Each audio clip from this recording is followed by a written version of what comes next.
Hello, welcome to CAREER22, a series of videos about the skills we need for a career in the 22nd century. My name is Miguel. I am Milton. And we are both founders of Ungap Education, and we are also both teaching in a university. And after years doing this and helping our students to kickstart their careers, we realized that kickstarting is one of the most critical and stressful processes for their life. And that's why we also decided to, come up with a couple of videos to actually bring some learnings that we have been collecting in the last years. So our topic for today is experimentation, right, Milton? That's correct.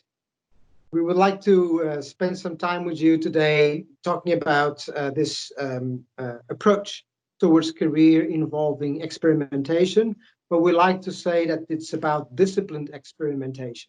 If you have seen also other videos that we have posted online, we talked about this idea of the possibility mindset, where you are open towards new possibilities and new opportunities, but that does not mean that you just let things happen by accident and in random order. So we think it's very important to have an attitude of experimentation and in a way that is increasing your learning about who you are, what you like and what you don't like, so that you can navigate through that unknown in a more structured way. We often hear people saying that a job is not for life, and we kind of know that already, and you probably already know that, and you don't expect to have a job for life, but that doesn't mean that you don't feel a bit lost sometimes about what to do. And what we've seen in terms of career success out there, the people we've worked with, most of the times they had a very disciplined approach towards the experiments they were running in their careers. And what is interesting here, and this is a parallel we would like to establish, is that we see the same happening in other movements. We see that same approach in areas of product design, especially applying concepts from design thinking. We see it also in the entrepreneurial world. And if you look into methods like lean startup, this same approach about experimentation is very much central, but it's a very disciplined experimentation, where it's about learning and it's about educated guesses about what might work. So before you experiment, you have to have a clear mind and a clear idea about testable assumptions of things you want to learn. And in this case, applied to career is experimenting with possibilities out there based on concrete ideas and concrete assumptions you make about your life and the things you enjoy and the things you might not enjoy, and how you should go about that. But when we mean experimentation, we don't mean exactly only trying, different jobs, right? We mean a more broader sense of the word, right? Exactly. So experimentation can mean various things. So, of course, a job is on its own an experiment, right? But you can experiment in different ways. You can experiment. For example, a project would be considered an experiment. Some interviews, exploratory interviews in some industry or in some type of job or career path, would you consider that an experiment? Absolutely. Well? I mean, even things like, spending a day or a week job shadowing someone for a while and see how they work and what they do.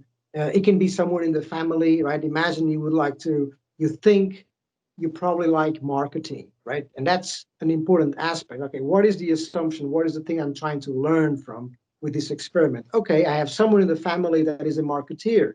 Can I spend a day with that person, following him or her an entire day or an entire week, maybe helping here and there, and seeing whether that's really something I would enjoy? And from there, you test new assumptions. Maybe you think, well, maybe I like, but maybe not this type of marketing, maybe more business-to-business marketing. Can I try and run the same experiment in another context? And that's what we mean by disciplined experimentation, where you are conscious of the things you want to test, and then design short experiments that allow you to fine-tune your direction as you are progressing. So one key part of the disciplined experimentation we are applying to careers is actually being very intentional and strategic, right? And be very structured as well on the kind of experiments that we do.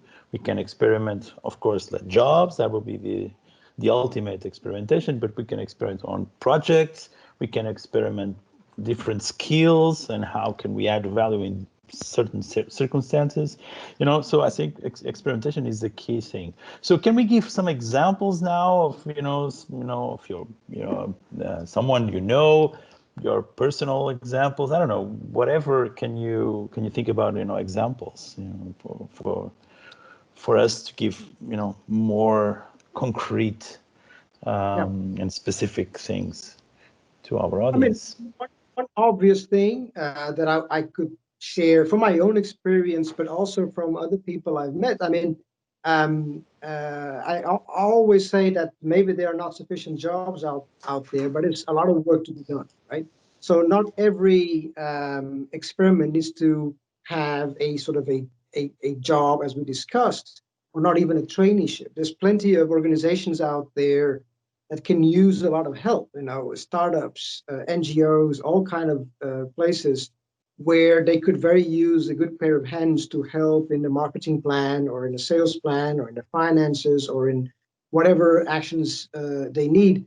And you can volunteer, for a while and offer your services, maybe not for a very long period of time, but if you think you might want to enjoy a certain type of work, you might reach out to institutions out there that can use your services, and in that way you're learning as well along the way. So volunteering, as obvious as it might sound, is a very easy sort of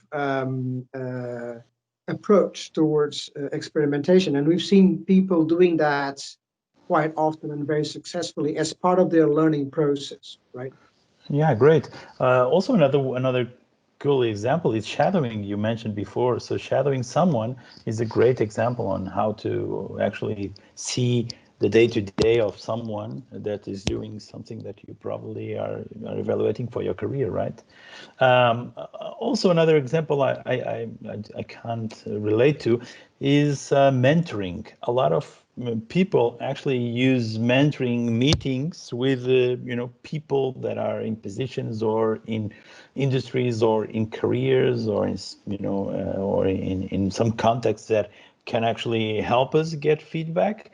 And mentoring is also an interesting way, and it's basically meetings. So it's not about actually investing a lot of your time, but it's actually experimenting through mentoring meetings. Yeah, great. In complement to what you were saying about the mentoring, one thing you could add to that, say you think you want to be one day a senior executive in a company, and you think this is a career path that you probably want to have. So why not, again, within your family or friends or in a wider network? Nowadays, people are more easily approachable than in the past. If you find someone that could represent that life you think you would like to have, and a sort of a role model, right? And then you explore the life of that person. How did that person come to where he or she is?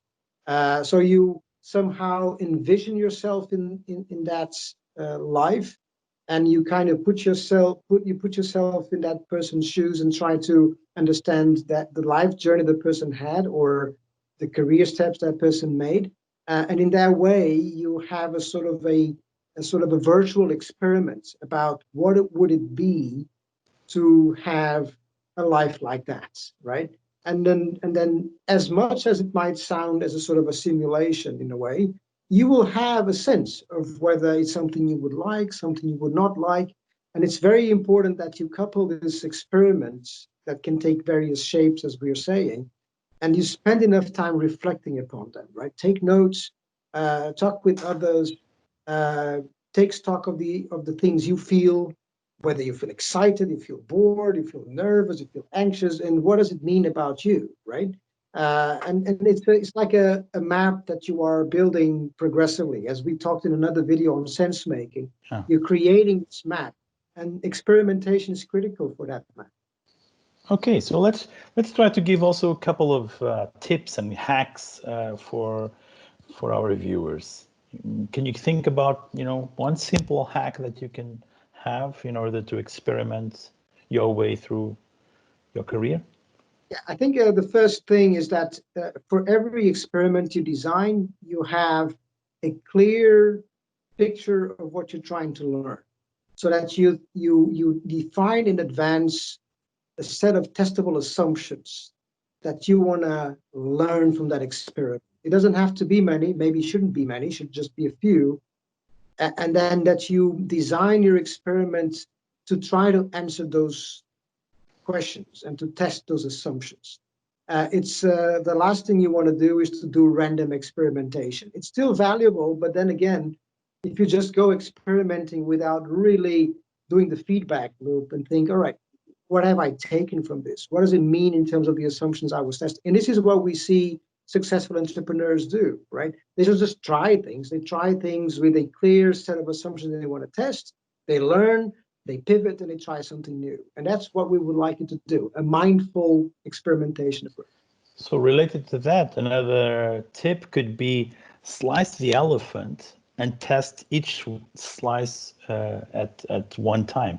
So many times we also see, you know, entrepreneurs doing the mistake of, you know, wanting to test everything in one experiment, in one, you know, particular exploratory thing, and then it's obvious no direction, because you cannot take any conclusions of that, no learnings. So slicing, it could be, no, I want to test only this, rather not everything, only this. Okay, that's good. Next to that, what comes with that is this idea of micro experiments. So experimentation doesn't mean, you know, a half-year commitment somewhere in Asia, right? It can be someone close by to you that takes a one-day experiment to see, you know, I just want to test this one thing. And you run this one-day experiment, design that, and then learn from that. And maybe sometimes it does require a larger experiment, a few months, maybe, or a few weeks.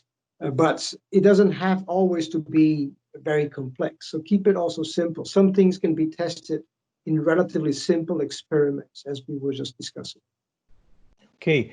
Another tip that we could also talk about is actually related to time. So when is the best time to start experimenting for your career? And you know, I have this idea that it's never too late. So the earlier the better that you start, and eventually, you know, you're always experimenting. Even if you find a job and you find a career path, but you're always experimenting other dimensions of that, right? So perhaps related to time, start as earlier as possible. Start tomorrow, and you know, and think about your experimentation.